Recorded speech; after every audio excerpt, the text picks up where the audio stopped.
بسم اللہ الرحمن الرحیم۔ السلام علیکم ورحمۃ اللہ وبرکاتہ۔ درود پاک پڑھنے والی مکھی کا واقعہ۔ ایک دن آقا دو جہاں صلی اللہ علیہ وآلہ وسلم اسلامی لشکر کے ساتھ جہاد کے لیے تشریف لے جا رہے تھے۔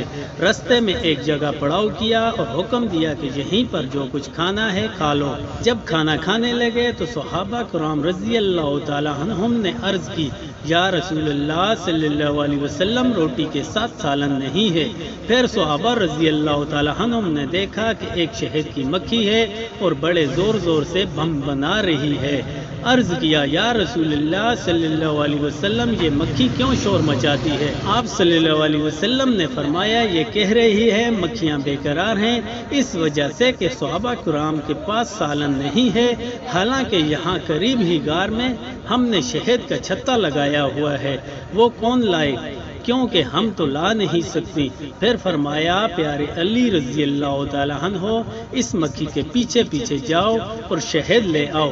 چنانچہ حضرت علی رضی اللہ تعالی عنہ ایک پیالہ پکڑ کر اس کے پیچھے پیچھے ہو لیے۔ وہ مکھی آگے آگے اس غار میں پہنچ گئی اور آپ نے وہاں جا کر شہد نچوڑ لیا اور دربار رسالت صلی اللہ علیہ وسلم میں حاضر ہو گئے۔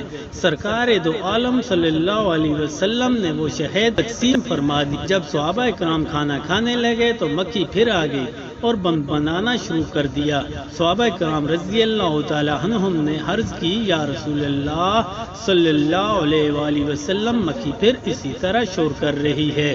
تو فرمایا، میں نے اس سے ایک سوال کیا ہے اور یہ اس سوال کا جواب دے رہی ہے۔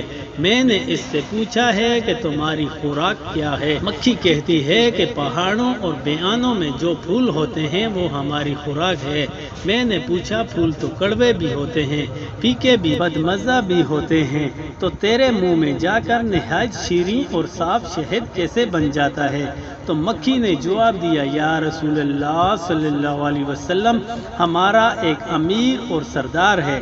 جب ہم پھولوں کا رس چوستی ہیں تو ہمارا امیر آپ صلی اللہ علیہ وسلم کی ذات مقدسہ پر درود پاک پڑھنا شروع کرتا ہے اور ہم بھی اس کے ساتھ مل کر درود پاک پڑھتی ہیں، تو وہ بدمزہ اور کڑوے پھولوں کا رس درود پاک کی برکت سے میٹھا ہو جاتا ہے اور اسی کی برکت و رحمت کی وجہ سے وہ شہد شفا بن جاتا ہے۔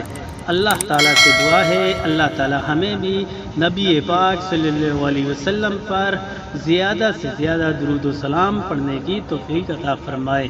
آمین ثم آمین۔